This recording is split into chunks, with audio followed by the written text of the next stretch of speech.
This story is titled, My Adopted Sister Falsely Accused Me of SA. 7 years later, the truth is out and now they're begging for my help. Hey everyone! Before we jump into today's video, I need your help. We've noticed the channel is losing some traction and subscribing is one of the best ways you can support us. It's quick, free, and it helps us keep bringing you awesome content. Your support means the world. Let's keep this channel growing together. Thanks so much. Now let's start the video. Before I get into the meat of this shit show, you need to know where I was coming from. I, 28 male, grew up in what I thought was a solid family. Upper middle class neighborhood in the suburbs of Chicago. My parents seemed to have their shit together, at least on the surface. Dad was a financial advisor at a prestigious firm downtown, made good money that afforded us a comfortable lifestyle. Mom worked part-time as a realtor, but mostly focused on what she called maintaining the family image, which basically meant being involved in every community organization possible and making sure our family looked perfect on Christmas cards. I was their biological son, the golden boy who did everything right. Straight A's without much effort, naturally athletic, polite to adults. I wasn't perfect by any means. Got into my share of trouble as a teenager, sneaking beers with friends, the occasional party that got too loud, but nothing serious. Nothing that would tarnish the family reputation my mom worked so hard to maintain. When I was 10, they adopted Lily, 3F at the time, because mom always wanted a daughter.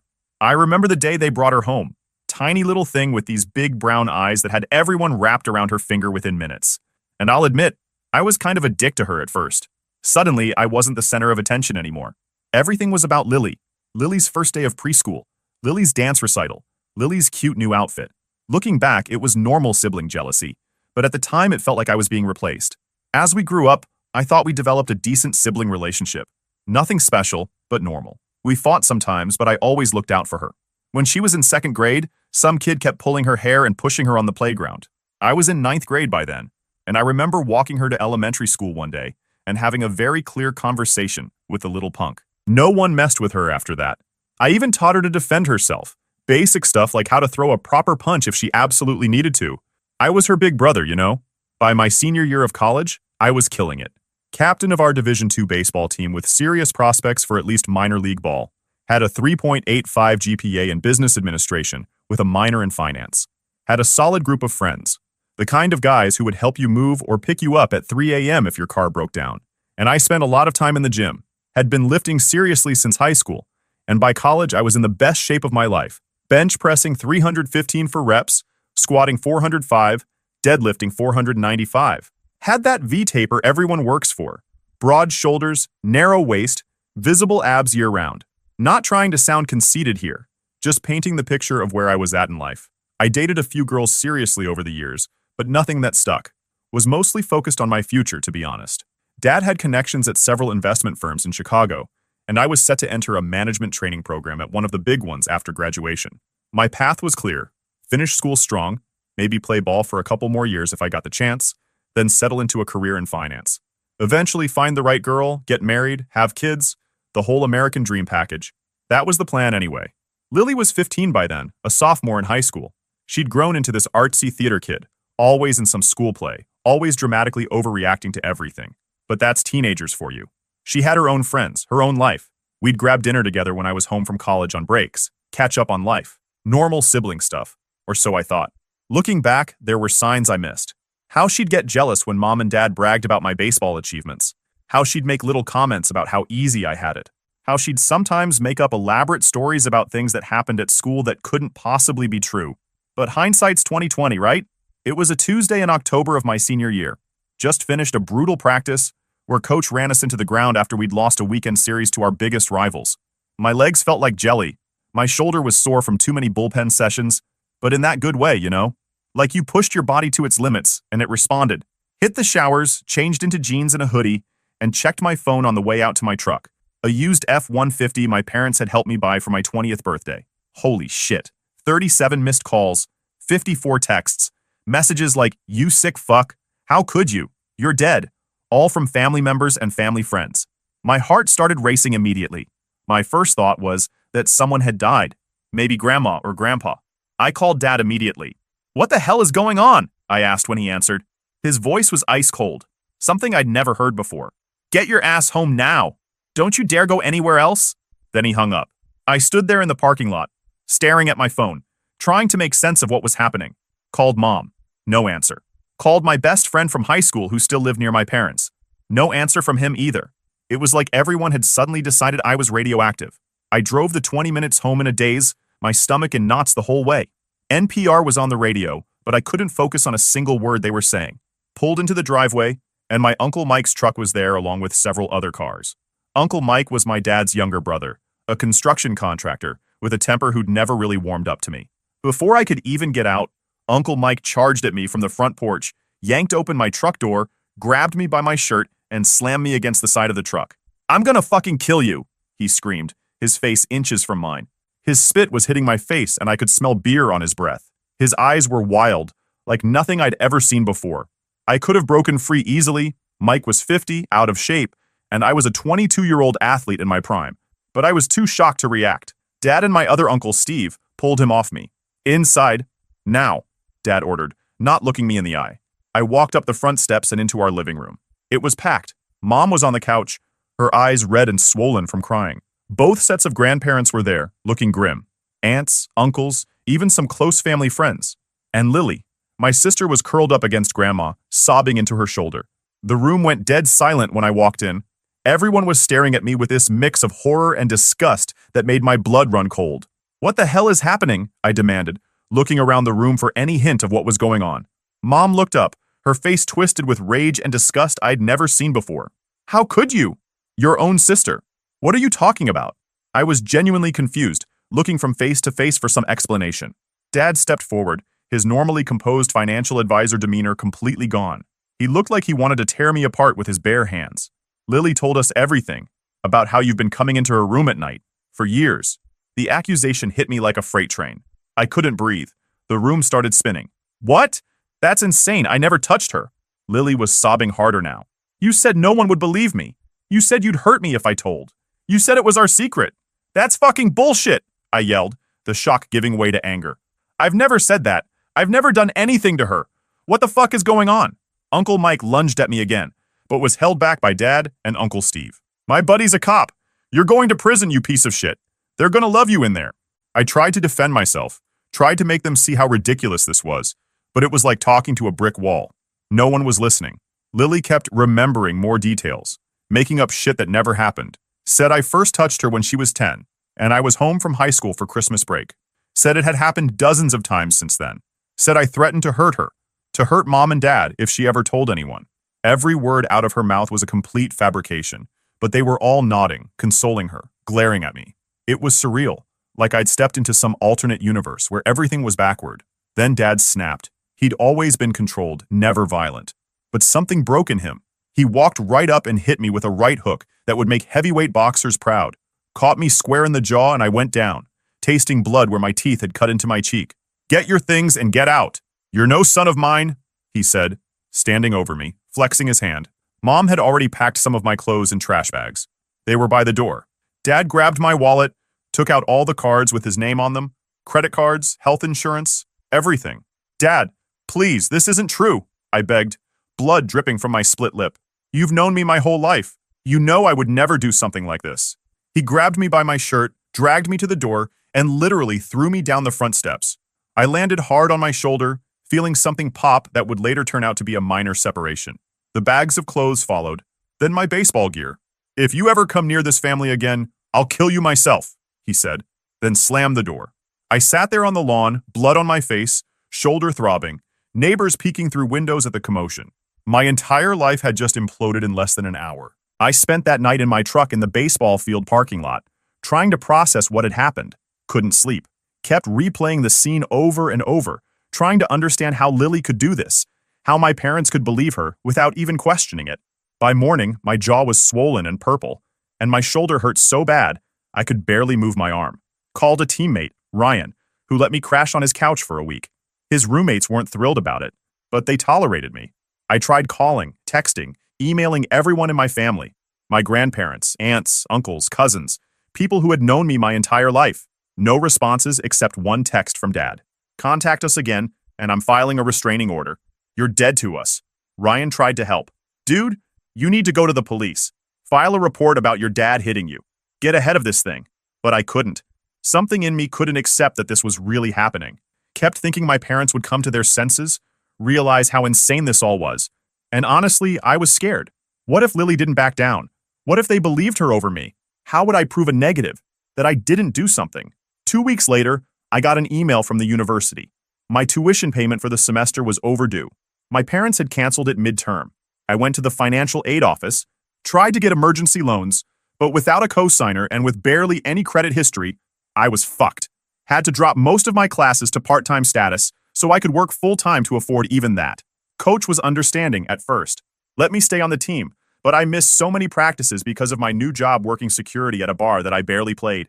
My grades tanked, went from dean's list to barely passing. Friends started avoiding me because rumors were spreading. Someone in the family had told someone, who told someone else. You know how it goes. Nobody called me a predator to my face, but I saw how people looked at me, how conversations stopped when I entered rooms, how girls would move away if I sat near them in class. 4 months later, my truck broke down. Cracked engine block, thousands to repair. Couldn't afford it. Lost my delivery job that I'd picked up on top of the bar security gig. Got evicted from the shitty apartment I'd been renting with 2 other guys because I couldn't make rent. Started sleeping in the baseball team's equipment shed because coach gave me the code. Taking showers in the locker room. Eating 1 meal a day at the cafeteria with the last of my meal plan. Coach found me there one night in February, below freezing outside, and I was bundled in 3 hoodies and a sleeping bag, using my duffel bag as a pillow. Instead of being pissed, he sat down next to me on the floor. Son, what the hell happened to you? He asked, genuine concern in his voice. I told him everything. The accusation, my parents' reaction, being cut off, losing my truck, the apartment. He was the first person who actually listened to the whole story. When I finished, he didn't say I was lying, didn't say he believed me either. Just nodded and sat there in silence for a minute. You can stay here until the end of the semester. After that, I'll help you figure something out. He brought me a space heater the next day and a proper air mattress. Started inviting me to dinner at his house once a week. His wife always packed leftovers for me to take home. It wasn't much, but it was something. Someone giving a shit. I managed to finish the year with a 2.1 GPA, barely avoiding academic probation, but I was done with baseball. The fire was gone. Coach hooked me up with a summer job at a wilderness program for troubled teens in Colorado. Ironic, right? But it paid cash, provided housing in a staff cabin, and kept me fed. That fall, I didn't go back to school. Stayed at the wilderness program, became a full-time guide. Spent days hiking mountains, teaching survival skills to rich kids whose parents didn't know what else to do with them. Built myself back up physically. The work was demanding. Carrying 50-pound packs up mountains, chopping wood, building shelters. Put on 15 pounds of pure muscle in 6 months.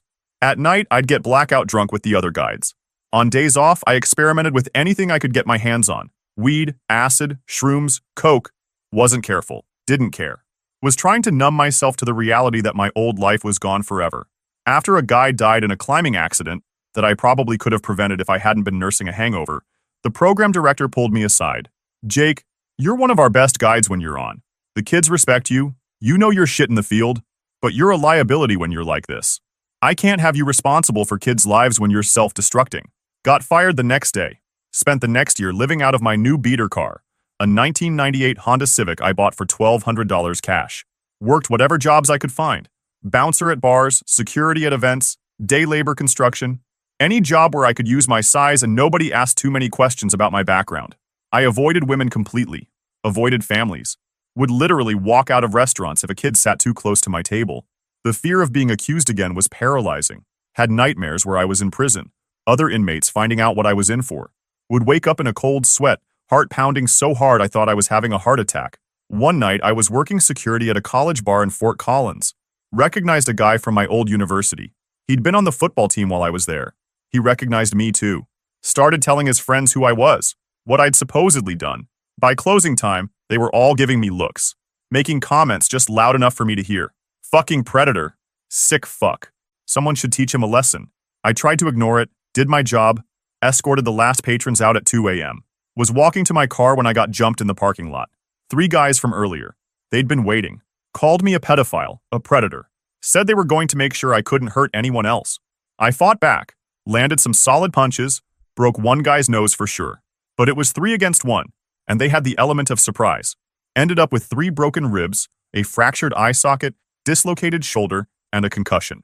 Guy with the broken nose must have freaked out because they ran off when a car pulled into the lot. The driver called an ambulance. Spent 2 nights in the hospital, then released with no place to go, no health insurance, and a $17,000 medical bill I had no way of paying. The painkillers they gave me barely touched the pain. Couldn't work with my injuries, slept in my car in Walmart parking lots, taking sponge baths in gas station bathrooms when I could manage to lift my arms. I decided I was done. Just fucking done. It was raining. Middle of the night. I drove to this old bridge outside town, high enough that jumping would definitely do the job. Parked my Civic, walked to the middle, climbed over the railing. My ribs screamed in pain with every movement. Stood there for I don't know how long, rain soaking me, staring down at the dark water. My phone was in my hand. No messages, no calls. For 3 years, absolute silence from my family. No one was coming to save me. No one cared if I lived or died. Bit cold for a swim, don't you think? The voice startled me so bad I almost slipped. I grabbed the railing with my good arm, pain shooting through my broken ribs. Turned to see an old man, had to be in his 70s, standing there in a rain jacket with a fishing pole in his hand. Go away, I said, my voice hoarse. Can't do that, son, he replied calmly, like we were just having a normal conversation on a sunny day. See, if I go away and you jump, that makes me responsible in a way. It's not your problem. Became my problem when I saw you. That's how life works.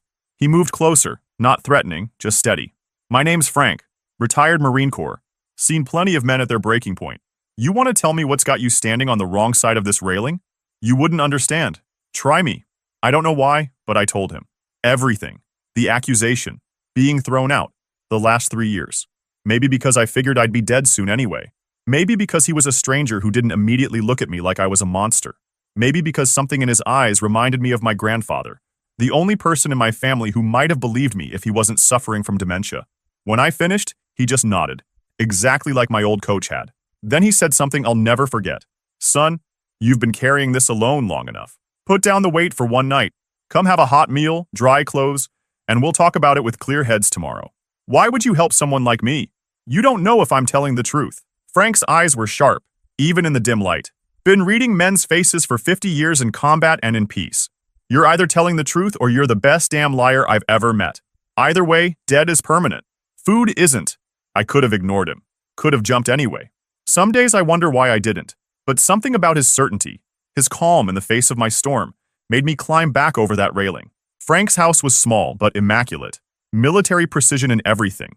Books aligned perfectly on shelves. Shoes exactly parallel by the door. He gave me dry clothes that had belonged to his son who had died in Afghanistan 10 years earlier. Made me take a hot shower while he cooked. That night, I slept on Frank's couch. Actually slept, for the first time in what felt like years. Next morning, he made me breakfast. Eggs, bacon, coffee so strong it could wake the dead. Then he offered me a job. Said he owned a small security firm that did executive protection, event security, and some specialized work for wealthy clients. Needed a young, strong guy who could take orders and keep his mouth shut. Why would you trust me with something like that? I asked. You just met me. I was about to kill myself. Frank looked me dead in the eye. Because a man pushed to the edge who chooses to step back has something worth living for, even if he doesn't know it yet. And because if you screw me over, I know exactly how to find you. For the next 6 months, I lived in Frank's guest room, worked for his company. He was a hard ass. 5 a.m. workouts, strict rules, no drinking on work nights. Made me go to the doctor for my injuries, paid the bills himself, saying I could pay him back when I was on my feet. But he was fair. Paid me well. Taught me about finance, investing, how to dress and talk to clients, how to be professional again. He also made me see a therapist, an old Vietnam vet buddy of his who specialized in PTSD. I resisted at first, but Frank wasn't taking no for an answer. You got your bell rung, son. Not just physically. Need to get your head straight if you're going to work for me. The therapy helped, slowly. Taught me that what happened wasn't my fault, that I didn't deserve it, that I wasn't broken beyond repair. I saved enough for my own place after 6 months. A small apartment, nothing fancy, but mine. Clean, safe, started taking classes at the community college, business management, plus some specialized security certifications. Frank became like the father I'd lost. He never pushed me to contact my family, never suggested I try to clear my name. He just said, some battles aren't worth fighting. Focus on the war. Building a life they can't take away from you. A year into working for Frank, he sent me to handle security for his niece's art gallery opening. Said it was a favor to his sister, but I know now he was playing matchmaker. Sophie was nothing like I expected. Frank had described her as smart as a whip and doesn't take shit from anyone, which was accurate but incomplete. She was beautiful in this unconventional way. Tall, athletic, with these intense green eyes that seemed to look right through you. Dark hair cut in this asymmetrical style that somehow perfectly framed her face. Not conventionally pretty in a magazine cover way, but striking. The kind of woman who commands attention just by existing. We didn't hit it off at first. She thought I was just some muscle-bound security guy with no brain. I thought she was a stuck-up art snob. During the event, I overheard her explaining some abstract painting to a potential buyer, rolling her eyes when they walked away without purchasing. Not everyone gets it, I said, not really meaning to start a conversation. She looked me up and down, taking in my security uniform. And you do? Number. But I'm not pretending to either. She almost smiled. Almost. Honesty. Refreshing. Throughout the night, I caught her watching me. Not in a make sure the security guy isn't stealing anything way, but with curiosity. I was doing my job, scanning the room, watching the doors, keeping an eye on the more expensive pieces. Professional, alert, but unobtrusive. At the end of the night, as I was doing final checks and the last guests were leaving, she approached me. So, Uncle Frank says you're more than just the muscle. Your uncle talks too much, I replied. She laughed. It was a good laugh. Genuine, not the fake social laugh I'd heard all night. Actually, he barely talks at all, which is why when he does, people listen. He says you're going to school. Business management? Yeah. Plus some specialized security certifications. Interesting combination. Tell me about it. We talked until 2 a.m. about everything except my past. She was smart, funny, challenging in all the right ways. Had traveled extensively, had strong opinions about art and politics and music, but listened to my perspectives too. When I finally said I needed to go because I had an early training session with a new client, she handed me her card. I have a security issue at my condo. Locks need upgrading. Maybe you could give me a consultation? It was a transparent excuse, but I took it. That consultation turned into dinner, which turned into movie nights, which turned into weekends together. Sophie was like no one I'd ever dated. Fiercely independent, passionate about her work, but vulnerable in quiet moments. She'd been hurt too. Not the same way as me, but pain recognizes pain. For months, I avoided talking about my family, made up vague stories when she asked, said my parents had passed away in a car accident, that I was an only child. Sophie knew I was hiding something but didn't push. Frank, though, told me I needed to come clean. That girl is falling for you, he said one day at work as we were planning security for an upcoming event. And you're falling for her. She deserves the truth before it goes any further. He was right. So one night over dinner at my apartment, I told her everything, the whole ugly story. Expected her to leave, to look at me differently, to have that seed of doubt that maybe, just maybe, Lily hadn't been lying. Instead, she took my hand across the table and said, "Thank you for trusting me. I believe you." 3 simple words I hadn't heard from anyone except Frank. I broke down right there at the dinner table, sobbing like a child. She just held me, letting me get it all out. 2 years after we met, I proposed. Did it right, down on one knee in the spot where we'd had our first real date, ring in hand, heart pounding like crazy. Frank walked her down the aisle since her own father had died years before. We bought a small house in a quiet neighborhood, started building a real life. I finished my degree, became a partner in Frank's firm. We expanded from local security to regional, then national contracts. Developed a reputation for professionalism and discretion. Sophie's art career took off. Her work started appearing in major galleries, commanding impressive prices. We were talking about starting a family. I was finally happy, finally at peace. The nightmares were less frequent. I could be around children without panicking. Had even reconnected with a few old friends from college, who'd reached out after hearing snippets of the real story through mutual acquaintances. My old life felt distant, like it had happened to someone else. I still thought about my family sometimes, wondered if they ever doubted Lily's story, if they ever regretted what they'd done. But I had accepted that chapter was closed. I had a new family now, people who chose me, who stood by me. That was enough, or so I thought. It was a random Tuesday in March. I was in my office reviewing security protocols for an upcoming client event, a billionaire tech CEO visiting for a conference who needed discreet protection. My assistant buzzed me on the intercom. "Sir, you have a call on line 1. Woman wouldn't give her name, but says it's a family emergency." My first thought was Sophie or Frank. Put her through. I picked up the receiver. "Hello, this is Jake." Not my real name, obviously. Silence. Then a sob. "Jake? It's Mom."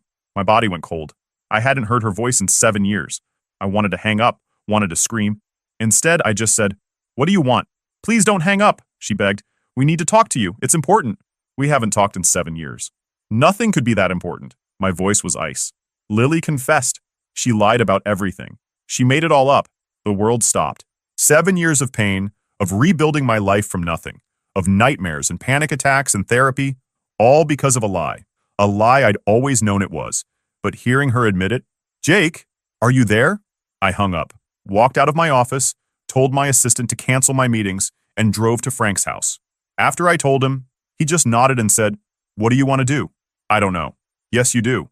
You just don't know if it's the right thing." He was right. Part of me wanted to ignore them, keep them cut out of my life forever. Another part needed answers, needed to hear the truth admitted to my face. Sophie felt the same when I told her that night. "You need closure," she said. "But whatever you decide, I'm with you. And Jake, this doesn't change anything between us. I'm still here, no matter what."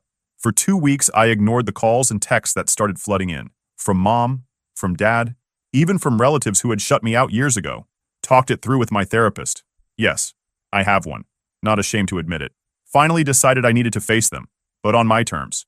I texted my mother. Public place. Coffee shop on Main Street. Sunday, 2 p.m.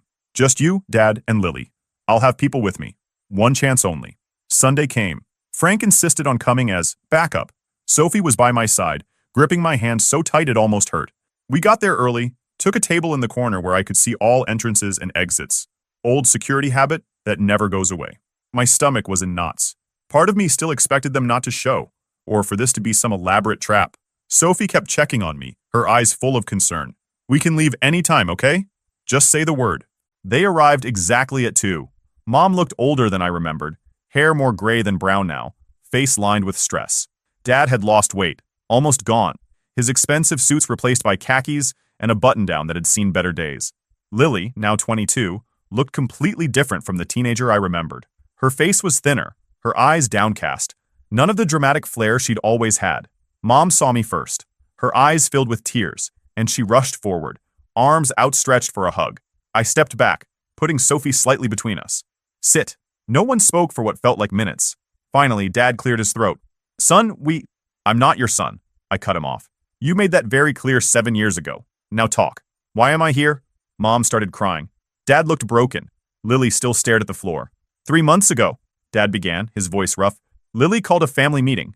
She told us that she had lied. About everything." I looked at Lily. "Look at me." Slowly, she raised her eyes. They were red from crying. "Why?" My voice didn't even sound like my own. She took a shaky breath. "I was jealous. You were the perfect son. Star athlete, smart. Everyone loved you. Mom and Dad gave you everything. I wanted them to love me more, to pay attention to me. So you accused me of something that could have sent me to prison? Destroyed my entire life?" The anger I thought I'd processed years ago came rushing back. "I didn't think it would go that far," she whispered. "I thought they'd just get mad at you, maybe ground you. But then everyone started asking questions, and I couldn't take it back. And then it just kept going. Everyone was being so nice to me, giving me things, making me feel special. I didn't know how to stop it. And you two," I looked at my parents. "You threw me out without even listening to me, without any proof." Dad tried to explain. "We thought we were protecting her. She was our little girl, and I was your son." I slammed my hand on the table. The whole coffee shop went quiet. People at nearby tables pretended not to listen, but they were all ears. I wasn't even home for the 4th of July weekend she claimed it happened. I was at a baseball tournament in Denver. There were pictures all over social media. "Did you even check?" Mom put her hand over her mouth. Dad went pale. "You know what happened after you threw me out? My truck broke down. I lost my apartment. I slept in the baseball equipment shed. I almost died from exposure, from being beaten up by people who heard rumors.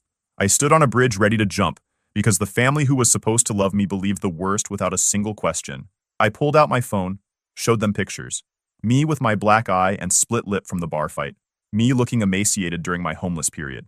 My hospital records from the beating. "I was your son!" My voice broke. Sophie squeezed my hand. Frank put his hand on my shoulder, grounding me. "We're so sorry," Mom sobbed. "We made a terrible mistake. We want to make it right." "Make it right?" I laughed, but there was no humor in it. "How exactly do you plan to do that? Give me back 7 years of my life? Erase the nightmares? Undo the trauma of being homeless? Of being beaten? Of standing on that bridge ready to die?" Mom was full-on sobbing now. Dad looked like he'd aged 10 years in the last 5 minutes. "We want you to come home," Dad said, his voice barely above a whisper. "We want our family back together." "That's not happening. I have a family now." I looked at Sophie and Frank, people who actually stood by me. Lily finally spoke up. "There's something else you should know." She told me how after her confession, everything changed. My parents had cut her off financially, took away the car they'd bought her for her 16th birthday, a fucking BMW while I was sleeping in my truck, and sold it. She had to drop out of her expensive private university and work retail while taking night classes at community college. Dad's company had suffered after some bad investments, and they had to downsize from their big house to a condo. Mom's social standing in the community was ruined when word got out about Lily's lie. "We need your help, Jake," Mom admitted finally, looking ashamed. "Your father's business is struggling. We're going to lose the condo. Lily can't afford to continue school. We've had to sell almost everything." And there it was. They didn't want forgiveness. They wanted money. I started laughing. Couldn't help it. "Let me get this straight. You destroy my life, disown me, leave me homeless, and now that I've managed to build a successful life despite you, you want me to bail you out?" "We're family," Dad said weakly. "Number. We're not." I stood up. "You made your choice 7 years ago. Now you can live with it." "Please," Lily begged, tears streaming down her face. "I know I don't deserve forgiveness, but Mom and Dad shouldn't suffer for my mistake." "You're right. They should suffer for their mistake." I looked at my parents. "I forgive Lily. She was a child who made a terrible choice. But you two were adults who should have protected both your children. Instead, you threw one away without a second thought." I put money on the table for our coffee. As we were leaving, Mom grabbed my arm. "Please don't leave it like this. What can we do? What do you want from us?" I looked at her for a long moment. "I want you to remember how it feels to have everything taken away, to feel helpless, to have no one believe in you. Maybe then you'll understand what you did to me." Sophie, Frank, and I walked out. As we reached the car, Frank squeezed my shoulder. "Proud of you, son. That was 2 years ago. I've heard through mutual connections that my parents lost the condo. Dad works at a big box store now. Mom cleans houses. Lily dropped out of school completely and moved to another state. Sometimes I think about reaching out.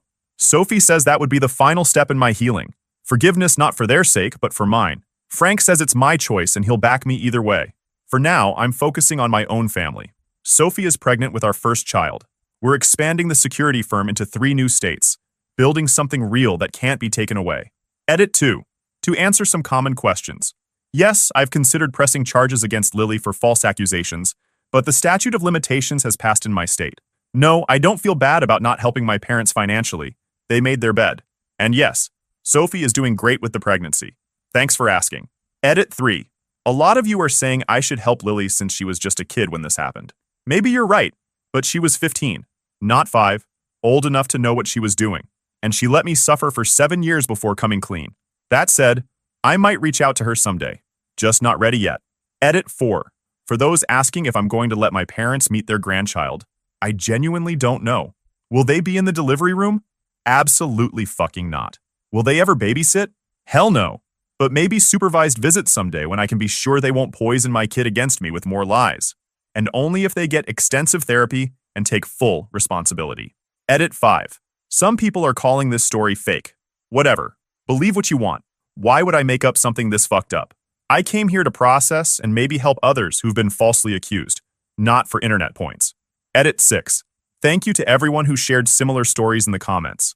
It helps knowing I'm not alone in this. And to the person who asked why I don't hate all women now, because I'm not an incel moron who thinks one person's actions define an entire gender. My wife is a woman, in case you missed that part of the story.